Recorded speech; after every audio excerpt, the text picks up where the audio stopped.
जय गुरुदेव। राहुल भाई आइए गुरु महाराज के संदेश को प्रेम प्यार की मोहब्बत से सुनाइए।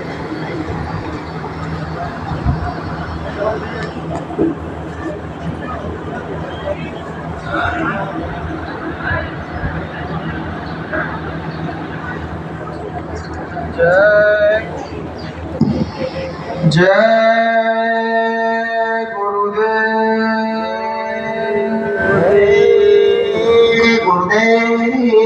गुरु महाराज के चरणों में मेरा कोटि कोटि सादर जय गुरुदेव। जय गुरुदेव। सभी सत्संगी भाइयों और बहनों, नौजवान साथियों, सभी को मेरा प्यार भरा सादर जय गुरुदेव। जय गुरुदेव। जय गुरुदेव। जय गुरुदेव।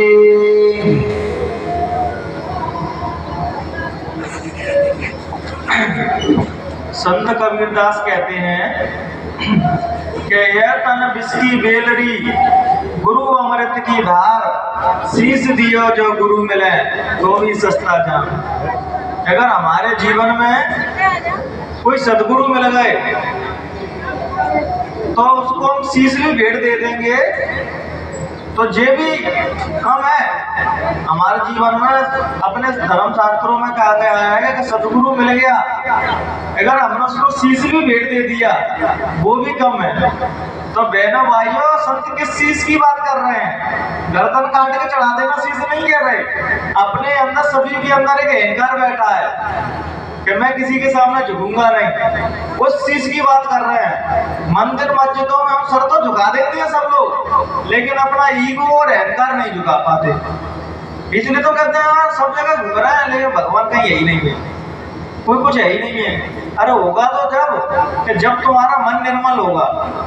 भगवान को देखने के लिए तुम्हारे इंद्रियां, तुम्हारा चित्त, बुद्धि तो पवित्र होना चाहिए, तब तुम भगवान को देखोगे। वासनाओं की दृष्टि से बहनों भाइयों भगवान को नहीं देखा जा सकता, उस मालिक को वासना की दृष्टि से नहीं देखा जा सकता। जब तुम वासना रहित हो जाते हो तब तो परमात्मा स्पष्ट रूप से दिखाई देती है। अभी क्या हम क्या सोचते हैं कि एक हाथ से माया को भी पकड़े रहूं और दूसरे हाथ से परमात्मा को भी पकड़ लूं। तो बहनों भाइयों ऐसा नहीं होता। एक म्यान में दो तलवार नहीं रह सकते। अगर जहाँ अच्छाई है तो वहाँ बुराई नहीं रह सकती, और बुराई है तो वहाँ अच्छाई नहीं रह सकती। दोनों का 36 का आंकड़ा रहता है। अपन क्या सोचते हैं कि हम अच्छे भी बने रहे और बुरे भी बन जाए, तो दो काम नहीं होते बहनों भाइयों।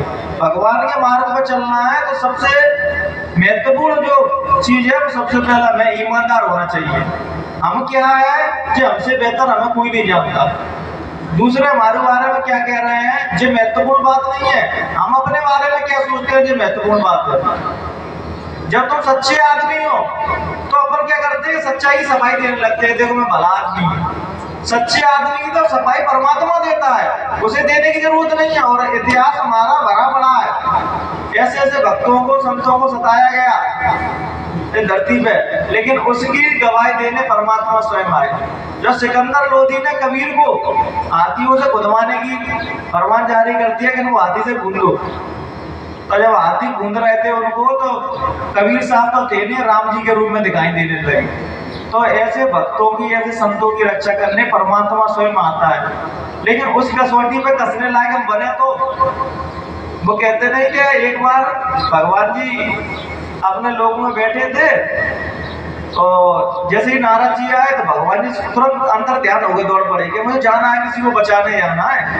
तो नारद जी कह रहे इतना भी समय नहीं था कि मुझसे थोड़ी बात कर लेते। अरे मेरा समय, मेरा भक्त है वो दुखी है बहुत। तो क्या कर रहे, गांव वाले उसको पत्थर मार रहे थे। तो भगवान जी को लौट के तुरंत अपने लोक में आ गए। तो नारद जी कहने लगे भगवान जी बड़ी जल्दी बचाया तो अपने भक्त को, कि बचाने तो गया था लेकिन फिर मैंने बचाया नहीं उसको। क्या क्यों प्रभु बचाया क्यों नहीं? क्या उसने पहला पत्थर खा रहा था तो मैंने सोची इसकी रक्षा कर दूं, तो लास्ट में उसने भी पत्थर उठा लिए मारने के लिए। तो इसकी क्या मदद करूंगा? जब खुद ही अपनी रक्षा कर सकता है तो उसकी भला में क्या रक्षा करूंगा?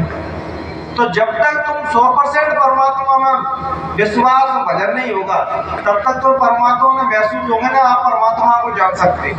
हम क्या करते हैं कि थोड़े ही करने से हमें परमात्मा समझ में आने लगे। अगर इतना ही सहज होता तो संत महात्मा भजन क्यों कर रहे हैं, इतना त्याग क्यों कर रहे हैं। और संत महात्मा बहनों भाई जो करते हैं वो समाज के हित के लिए करते हैं। संत तबरेज ने राजा को जिंदा कर दिया, राजा के बच्चे को, और कहा कि तुम सबसे पहला जिंदा होने के बाद मुझे ही मारोगे।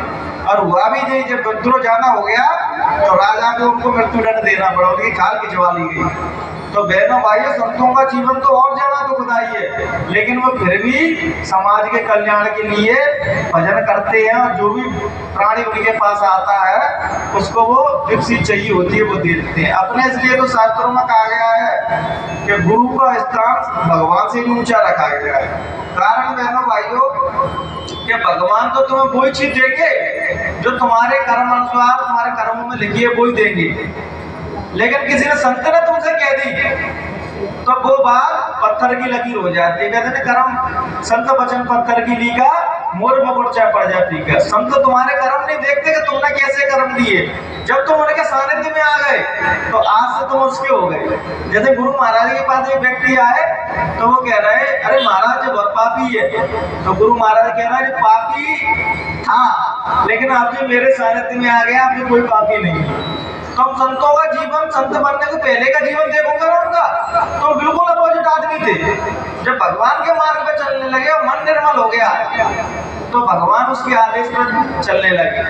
भगवान पता क्या करता है कि जैसे ही अपना मन निर्मल हुआ, अपन अंदर से पवित्र हुए, तो भगवान अपने अनुसार चलने लगते हैं। अब विडंबना क्या पता है, हम भगवान को अपने अनुसार चलाना चाहते हैं और खुद बदलना नहीं चाहते। और बहनों भाइयों, जितना बदलाव करना है बाहर नहीं करना है, अंदर बदलाव करना है। हम धार्मिक भी आदमी होते हैं तो बस बाहर के लिए होते हैं। बस धार्मिक आदमी जो बनना है, 24 घंटा वो मालिक वो परमात्मा मुझे देख रहा है। तो बहनों भाइयों को जीवन में कोई गलत काम नहीं करेंगे। लेकिन विडंबना क्या आती है, अपन जो सोचते हैं मंदिर में मस्जिद में इन्हें देखता है, बस घर पर तू देख रहा है घर पर चाहे जो करो, बाजार में तू देख रहा है बाजार में चाहे जो करो। बहनों भाइयों ऐसी कोई जगह नहीं है जहाँ तुम्हें नहीं देख रहा हो, तो घट में बैठा हुआ है वो जीवात्मा अपने अंदर बैठी है। वो किसकी है बहनों भाई, परमात्मा की तो वो, और जीवात्मा ही से अपन सभी लोगों के रिश्ते हैं। और आत्मा निकल जाए तो मुर्दे को इस कुर्सी में बैठा लोगे, तुरंत मर गए जलाने ले चलो।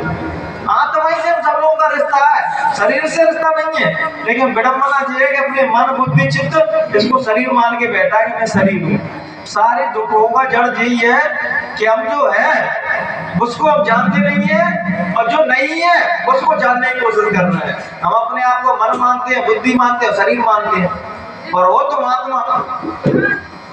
और जिस दिन तुम अपने आत्मा स्वरूप को समझोगे तब तुम समझ जाओगे कि जब जड़ शरीर होता है तो शरीर का छूटना और धारण करना होता है। आत्मा तो तटस्थ रहती है। भगवान श्री कृष्ण ने कहा गीता में कि आत्मा को कोई ना जला सकता है, ना कोई शस्त्र कोई भेद सकते हैं, ना उसको काटा जा सकता है, ना पानी में डुबोया जा सकता है, ना अग्नि जला सकता है। तो अर्जुन कह रहे तो फिर मनुष्य को पीड़ा क्यों होती है जब उस संकट में आता है? तो वो शरीर मानता है इसलिए उसको पीड़ा होती है।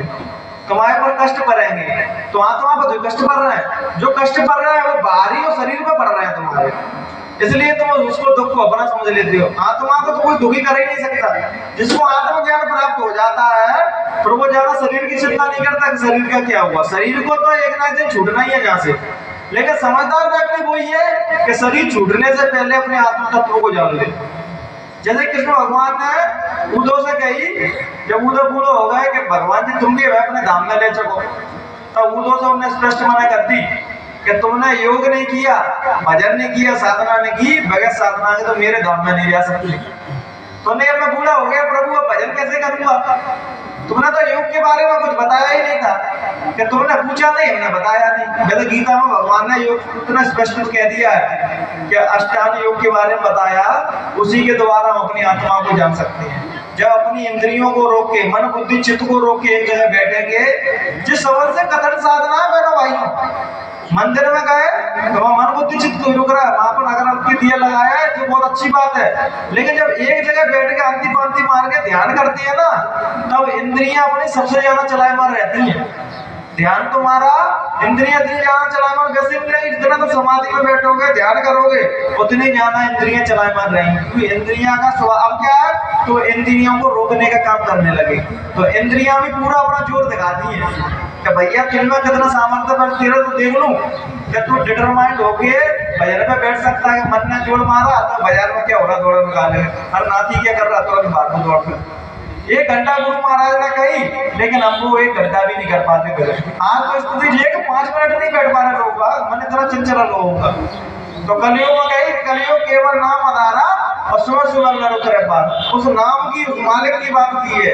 उस नाम से जुड़ने के बाद व्यक्ति के सारे विकार सारे दुख खत्म हो जाती है। और जब तक तुम उस नाम से नहीं जुड़े, उस प्रभु से नहीं जुड़े, तब तक बहनों भाइयों तुम कुछ ना कुछ दुख लगे ही रहेंगे। क्यों दुख इसलिए है, माता बुद्ध कहते हैं कि तुमने संसार में दुख और सुख को समझा ही नहीं। संसार को दुखों की ढलान बताया गया। या तो मुकेश अंबानी से ही पूछोगे तुम सुखी हो, तो वो भी नहीं कह सकता मैं सुखी हूँ। तो अपन बहन भाई अपन कहाँ से सुखी रहेंगे? सुखी वही है जो भगवान के मार्ग पर निकल पड़ा है, जो भगवान का भजन कर रहा है, वही सुखी है। क्योंकि वो जो जानता है कि संसार चलायमान है, कुछ भी रहने वाला नहीं है। तुम्हारा मकान तो तटस्थ खड़ा रह जाएगा, बच्चे वगैरह सब रह जाएंगे, लेकिन तुम नहीं रहोगे। कि भोगने की चीजें तो पड़ी रह जाएंगी, लेकिन भोगने वाला नहीं बचेगा। और आज विडंबना ये है कि जैसे जैसे समाज अपना विकसित होता जा रहा है ना, तो भोगने की चीज आदमी के पास इतनी है कि अगर वो 10-10, 20-20 मिनट भी दे ना, तब भी उसका जीवन कम पड़ जाए। और भगवान के भजन करने के लिए उसके पास समय नहीं। पहला तो आदमी के पास 2 जोड़ी कपड़े रहते थे, एक जोड़ी शादी ब्याह में जाता था और एक घर में पहनता रहता था। लेकिन आदमियों को भगवान का भजन करने में, कथा सुनने में बहुत रुचि थी। अब आदमी पैरने उड़ने में ज्यादा शौक रखता है, कथा हरी होगी तो विदेश ही निकल जा रहे, सभी बर्बाद वाली बात कर रहे हैं। और जब वो बूढ़ा हो जाता है आदमी, मृत्यु का क्षण आता है, तब कहते हैं भैया राम राम बोल, कृष्ण कृष्ण बोल। तो ऐसे ना राम मिलेंगे ना कृष्ण मिलेंगे जब तक तुमने जीवन भर उसको साधा नहीं होगा, उसका भजन चिंतन नहीं किया होगा, तब तक उसकी कोई देवी देवता मानती। भगवान जानते हैं कि अब जो मजबूरी में याद कर रहा है, हम भजन साधना करते हैं ना, तो कुछ दुख कष्ट होंगे तब भजन करेंगे। तो कहते हैं दुख में सुमरण सब करे और सुख में करे ना कोई, जो सुख में सुमरण करे तो दुख का गुण हुए। जब हम जीवन के सदमार्ग पर चलेंगे, जब पहले से ही भजन करेंगे, तो हमारे जीवन में बहनों भाइयों को दुख आ भी रहा होगा ना, तो वो भी कट जाएगा। जैसे एक चीज नियम बताया कि मृत्यु सत्य है, वो सबकी घटेगी। जब लिखी है उतने समय तक जिएगा। लेकिन बहनों भाई इस बात से मैं ज्यादा सहमत नहीं होता। अगर हम सदकर्म करेंगे, अच्छे मार्ग पर चलेंगे, तो बहनों भाई हम अपनी मृत्यु को भी टाल सकते हैं। एक कहानी बताऊं मैं आपको। एक व्यक्ति था, एक सेठ जी, तो एक सांप से उसका बैर हो गया था। तो सभी ने पूछा कि भैया मुझसे सांप से आ रहा है गाँव में। तो सभी गांव वाले ने कहा कि अब तो सांप तुझे मारेगा, अब नहीं छोड़ेगा। तो सेठ जी ने पूछा कि भैया इससे बचने का उपाय कुछ है? तो सेठ जी के गुरु थे पंडित जी, उनके पास गए, पंडित जी ऐसे ऐसे सांप से आ रहा है गाँव है, कुछ बचने के लिए उपाय है? नहीं संजाओ को तो मारे कोई में। तो पंडित जी ने कहा कुछ अच्छे काम करो तो टल जाएगी। तो उनने क्या दिमाग लगाया कि सांप आ रहा है काटने के लिए, तो घर के बाहर उन्हें दूध का कटोरा रख दिया सांप के लिए पहले। तो आ तो रहा था सांप काटने के लिए, लेकिन अब जैसे ही उसने दूध पिया तो सांप के भी भाव बदल गए कि भैया इसने मेरे लिए दूध रखा है, अब तो नाइंसाफ ही इसको काटना। तो सांप भी बहनों भाइयों वहीं से दूध पी के चला गया। हमारी अच्छाई और हमारे सत्कर्म, हमारे साथ जो घटना घट रही होगी ना, वो भी बहनों भाइयों टल जाएगी। और हमारे बुरे कर्म हमें समय से पहले मृत्यु के द्वार पर ले जाती है। इसलिए बहनों भाइयों, भगवान को केवल किताबों में और शास्त्रों में मत मानो, भगवान को अपने जीवन में उतारो, अपने विचारों में उतारो। रामायण हम सब लोग पढ़ते हैं, लेकिन रामायण से कुछ सीखते नहीं है। रामायण पढ़ ली बस हो गया कम, लेकिन 4 भाइयों को देखा उसमें कैसे रहते थे वो लोग। क्या आज का भैया भरत की तरह त्याग कर सकता है? क्या राम की तरह पिताजी के आदेश पर बनवा जा सकता है? रामायण को अपने चरित्रों में, अपने जीवन में उतारो। रामायण को केवल पढ़ने से, चौपाई रटने से, सुनने से कुछ नहीं होगा बहनों भाई। जिस प्रकार तुमने जीवन में उतार लिया तो तुम्हारा उद्धार हो जाएगा। 4 कैरेक्टर में, जितने भी कैरेक्टर है, सब हमें कुछ ना कुछ सिखा रहे हैं। भरत जी का त्याग देखो, राम जी का आदेश देखो, पिताजी ने के तुरंत चले गए। हनुमान जी की सेवा भाव देखो कैसे सेवा की, कैसे भक्ति की। सभी लोग हमें कुछ ना कुछ सिखाते हैं कि जैसे हमें सीखना चाहिए। लेकिन रामायण कैसे पढ़ते हैं कि चौपाई पढ़ दूं दूसरों को बताऊंगा, देखो मुझे रामायण की चौपाई कैसे नहीं पता। ज्ञान सीख के और अपने जीवन में उतारना है, ये नहीं कि तुमने अच्छी अच्छी बातें सीखी श्लोक वगैरह और दूसरे को लगे उपदेश देने। जितना तुम अपने जीवन में उतारोगे उतना तुम्हारा ज्ञान प्रकाशवान बनेगा और लोगों की भलाई के काम आएगा। और जहाँ तुमने अपने जीवन में नहीं उतारा दूसरों को, ऐसे लोगों की बात कोई नहीं सुनता। आज वो देख रहे हैं बहनों भाई, कलयुग में सबसे ज्यादा दान पुण्य होते हैं, सबसे ज्यादा कथाएं सत्संग हो रहे हैं, लेकिन फिर भी अत्याचार पापाचार नहीं रुक रहे। कारण क्या है कि केवल कथाएं हम सुन रहे हैं, जकान से सुनी और जकान से निकाल दी। लेकिन जीवन में तुमने एक बार भी कोई भी कथा चल रहा चाहे भागवत चाहे सत्संग एक बार में जीवन में उतार लिया बहनों भाइयों, तो तुम जीवन में कोई गलत काम नहीं करोगे। व्यक्ति को हर घंटे में डोज दिया जा रहा है रामायण का, भागवत का, और तब भी व्यक्ति सुधरने के लिए नहीं। न्यूज चैनलों पर रोज अच्छी अच्छी बातें बताई जा रही है रामायण भागवत में, लेकिन कोई अपने जीवन में नहीं करता। हम क्या करते हैं कि पाप कर्म कर ले तो पंडित जी को दान दक्षिणा दे देंगे, बस हो जाएगा टल जाएगा। अरे तो पंडित जी को दो चलाओगे, जब गलत तरीके से पैसा कमाओगे वही उन्हें दान दक्षिणा दोगे, तुम चाहे उनका ही भजन खंडित होगा, वो भी भजन में मानने लगे। पैसा रुपया अपन जैसे का लेंगे वैसे ही अपनी बुद्धि चंचल होगी। अगर अपन ने किसी दुष्ट आदमी ने खाना खा के आए उस दिन में भजन पर बैठना तो हमारा भजन में मन नहीं लगेगा, क्योंकि जैसा पियोगे पानी वैसी होगी वाणी, और जैसा खाओगे अन्न वैसा ही होगा मन। इसलिए तो साधु संतों ने कहा है कि ऐसे व्यक्ति के भोजन करो जो मेहनत और ईमानदारी से कमाता हो। आज हमारे बरकत क्यों नहीं हो रही घर में बहनों भाइयों? 10 लोग हैं, 10 लोग कमा रहे हैं, फिर भी हमारे घर में बरकत नहीं हो रही। कारण क्या है कि हमने मेहनत और ईमानदारी करना छोड़ दिया, सब बेईमानी की और आराम पूरी ही कमाना चाह रहे हैं। वो भला खा के मर जाए उन्हें, लेकिन कमाएगा वो कोई। अगर तुमको जो कहोगे भैया तुम 2000 कमाओ मेहनत के, तो फिर 2000 में घर चलेगा, वो मानेगा ही, क्योंकि अब सब लोगों को बेईमानी की आराम पूरी की आदत ऐसी लगी है कि उसमें वो निपुण हो चुका है। इसलिए तो संतों ने कहा है कि प्रकृति ही सुधारेगी उन्हें, और कोई व्यक्ति नहीं सुधार सकता, कि उन्होंने अपने जीवन का ढर्रा बना लिया वैसे जीने का। जीवन में कुछ नहीं उतारा, इतना सत्संग किए 60-70 साल में सत्संग सुने, लेकिन जीवन में एक बात नहीं उतारी।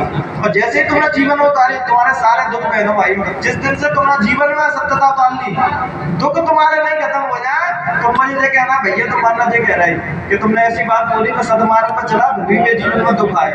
तो शुरू में चलोगे दुख किस लिए आएंगे कि तुमने 20 साल में जो गलत काम किए, अब तुम क्या सोच रहे हो ये इतना चल गई, मैं पूरा जीवन 20 साल का जो किया उसका कौन भोगेगा। तो हमारे जीवन में बहुत से लोग भजन करते हैं तो जिससे काम करते हैं भजन कर रहे हैं और दुख तो इतने आ रहे हैं, दुख तो टल ही नहीं रहे। वो दुख इसलिए नहीं टल रहा है कि तुम भजन करने से पहले कैसे जीवन जियो तुमने, अब वो कौन वो कारण कर जाएंगे, वो भी तो आगे बच्चे है कि जहाँ तुम्हारी मृत्यु लगी होगी वहाँ तुम्हारे सुई चुवा के सदमार्ग में चलने की बात है कि सुई चुवा के निकल दिया जाए।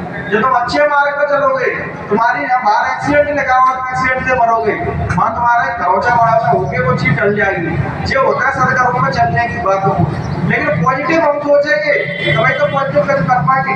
हम किसी से जुड़ जाते हैं तो हम क्या सोचते हैं कि बस इनसे जुड़ गए, आज के बाद मेरे जीवन में कोई दुख नहीं होगा। जब बता भगवान राम और कृष्ण आए तो उनको दुख सुख भोगना पड़ा, तो क्या हम उनसे पड़ेगा, क्या मैं नहीं भोगना पड़ेगा। तो राम भगवान जी का जीवन तो 14 साल तक वनवास में भोगा, उसके बाद पत्नी का वियोग सहना पड़ा, उन्होंने तो सारा जीवन दुख में ही भोगा, कोई नहीं उठा पाया। कृष्ण भगवान ने जेल में अपना जीवन, उनका जन्म जेल में हुआ था और बाकी बार उन्हें तरह तरह के राक्षस भेजे गए उनको मारने के लिए, और तब भी वो मुस्कुराते रहे। कृष्ण भगवान से सीख रहा बहनों भाइयों तो 3 बातें सीखिए। कौन कौन सी? सबसे पहले ब्रह्म मुहूर्त में जगिए, वो 3 बजे जग जाते थे बहनों भाई कृष्ण भगवान, और सबसे पहले यमुना जी में नहाने जाते थे, और नहाने के बाद ध्यान करते थे 1 घंटा, और ध्यान करने के बाद व्यायाम करने के बाद अपनी गैया चलाने चले जाते। लेकिन हम क्या करते हैं, कृष्ण भगवान को उनकी चरित्र को उल्टी सीधी बातें सीख लेते हैं, जो सही बात महापुरुष बताते हैं उसको नहीं सीख पाते। गीता में ज्ञान दिया वो किसी ने नहीं सीखा, लेकिन मैं गोपियों वाला टॉपिक सबने पकड़ लिया, और उनकी इतनी पत्नियां थी, उन्होंने गोपियों से राज रखा है। बहनों भाइयों में वासना नहीं थी, वहाँ प्रेम था, शुद्ध प्रेम था, और जहाँ प्रेम होता है वहाँ वासना नहीं हो सकती, और जहाँ वासना है वहाँ प्रेम नहीं हो सकता।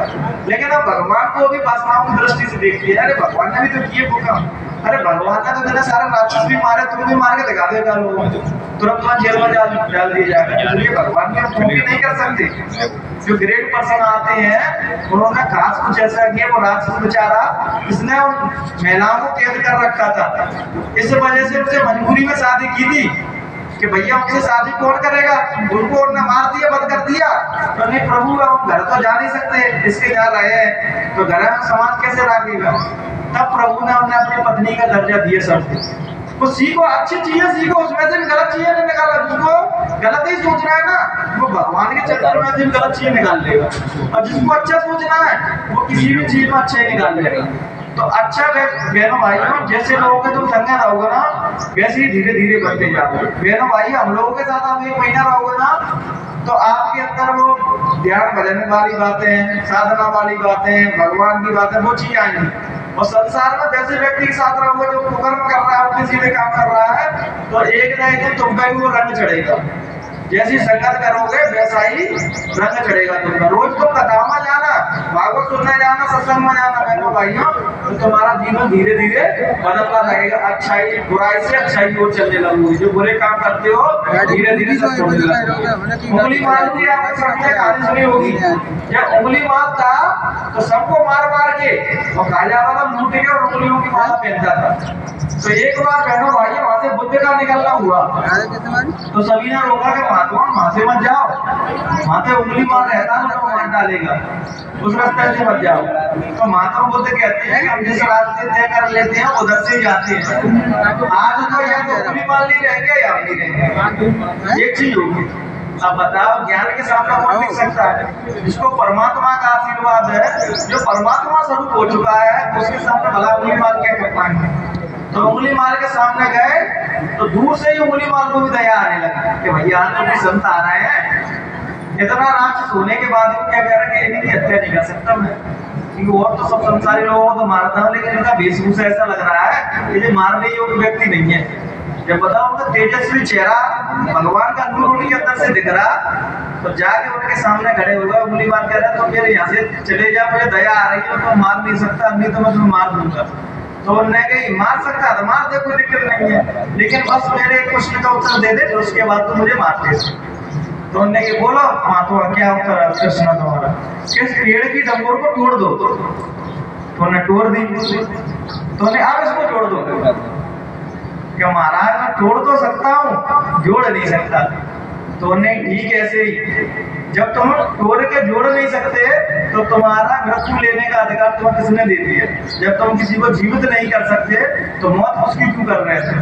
तो इतनी बात सुनी कहते हैं महात्मा के मुख से जो निकलता है वो मंत्र टाइप का हो जाता है। जैसे जिस शब्द उनके कानों में पड़े तो उंगली वहां पकड़ के तुरंत उनके चरणों में गिर पड़े।